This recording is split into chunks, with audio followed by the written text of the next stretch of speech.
you wrote a blog post called Why Your House is a Terrible Investment, and then you hit publish. Half the internet turned on you. Two questions. Number one, why do people get so worked up about this issue? And number two, why is my house a terrible investment? Your house is a terrible investment because it's basically is not an investment, right? You shouldn't think of your house as an investment. Sometimes it works out, it goes up in value, but it's a place to live. It's a lifestyle choice, right? So you need to separate in your mind what an investment is and what a house is. So, when you invest in a house, you're taking on enormous expenses.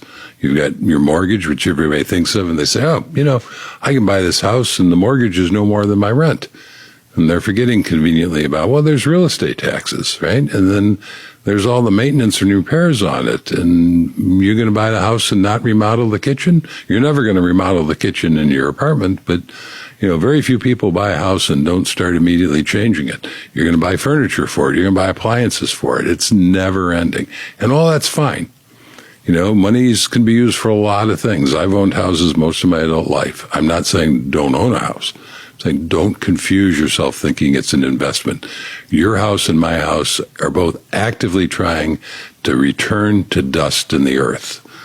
Right. And we have to spend copious amounts of time and money preventing that from happening. No lies. No lies, man. A lot of people out there have the misconception of thinking a home is a good investment.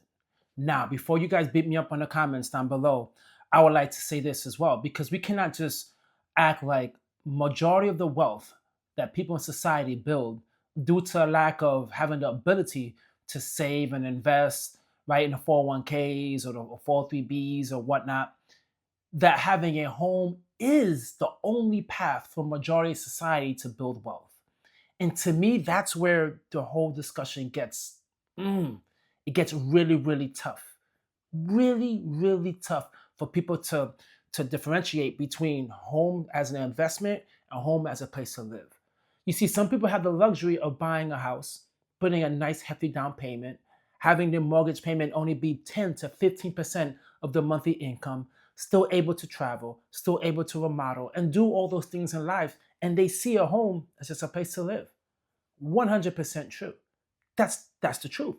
But the other thing about this is some people do not have a huge down payment, AKA the FHA loan. They put down only 3%. A mortgage is damn near 30 to 40% of the monthly income. They have other debt, student loan debt, credit card debt, all these other things. And now whenever an emergency happens in your house, you need to save for it, or you need to pull your credit card out and pay for it, because that's the expenses that come with a home hits people harder when they don't have enough money to take care of it. At that point, it's not an investment for you, it's a liability. But dig this, for some people, they rather pay for the repairs. They rather struggle their whole entire lives because all they're seeing is the equity. That's all they're seeing. All they're seeing is the equity in the future. When they sell the house, they get that money out. But they're not paying attention to the fact of the amount of money you are paying yearly: property taxes, homeowners insurance, repairs, remodels, furniture, all these unexpected things that are happening to your house. That is also deducting from your equity in the future. But some people don't have the ability to save, right? They just do not have the ability to save. So a home equity is the money that's sitting there that you could guarantee in the future. Well, I don't want to say guarantee, but you are hoping in the future it would continue appreciating the house to a point where you could take that money and use it. Now, let's not even talk about the fact that so many people take out a home equity line of credit out, and they're taking money away from the equity to pay for, home renovations and whatnot. And that right there is the reason why it's not an investment, because you're taking money out of it. A true investment is having money in a stock market or ETF fund, one of these, like S&P 500 index funds. That to me is a true investment. You're not spending all this money to maintain that, and your money is building at a higher rate than a house. But we cannot sit here and just lie. Most people don't do that. A majority of people just buy a home, and that's how they build a majority of the wealth. He's not done yet. He's getting to that second question. Let's keep on watching. But what about, I'm building equity, why should I give that money to a bank? And what about the idea that, what are you telling millennials to do? Just own nothing? Millennials and Zoomers should own nothing and let BlackRock have all that money? Oh, I'm not saying you should own nothing. I'm saying you should own assets. You should own VTSAX. My daughter. You really believe you're telling everybody on the internet right now that's my age or younger, VTSAX and rent? Yes. And that's what I tell my daughter, and that's what she's doing. She's in her early 30s. She just quit her corporate job last fall. I don't know if that's permanent or if it's just a temporary hiatus, but she at least has you money the way we defined it earlier, that she can make that kind of bold decision, because she didn't make any silly decisions like buying a house and becoming house poor and being dependent on a paycheck to pay for all of those things. So yeah, building wealth is your key goal. Then no, owning a house is not going to contribute to that. If, on the other hand, you want to own a house because it'll provide a certain lifestyle that you find desirable, maybe a yard for your kids or whatever, then that's great. That's a lifestyle decision. It's not a financial decision. 100% true. That is a lifestyle decision, not completely a financial decision. Obviously, if you make that decision, it's gonna be extremely expensive to get a house due to the finances of it. But the whole goal here, guys, is to just remain patient, right? Remain patient. Society is always trying to push people to just buy a house, but then you end up house poor, and then there's no one there to help you. There's no one there to help you once you're in that situation. And you could get a foreclosure, or listen to this, guys. You might have a house that's poorly built, might have all these issues, or some nonsense is happening around your neighborhood. Now it's bringing the value of your home down.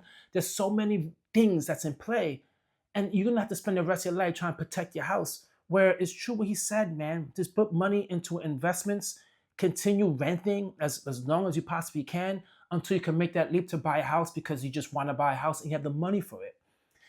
The trouble people get into most of the time, and I noticed this, and I was one of them as well, is the fact of as soon as you graduate high school, like you just hit the ground running. And you want to get everything done so quickly. You want to buy a house. You want to buy a new car. You want to do all these things.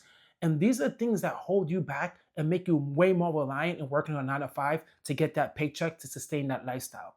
But society needs to look at the reverse. They need to try to live as cheap as possible in the beginning, build as much money as you can in the beginning. That way in your 30s-ish, maybe mid-30s, you'll have FU money and you could do whatever the hell you want.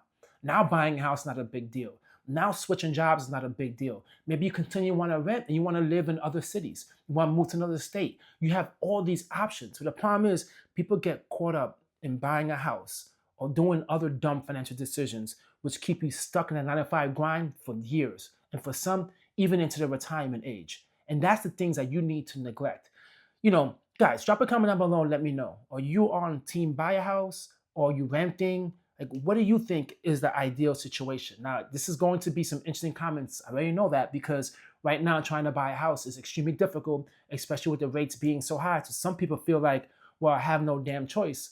But I still want to hear what you guys feel about this because this is a topic that I feel like it's not going to go away and it's getting louder and louder and louder.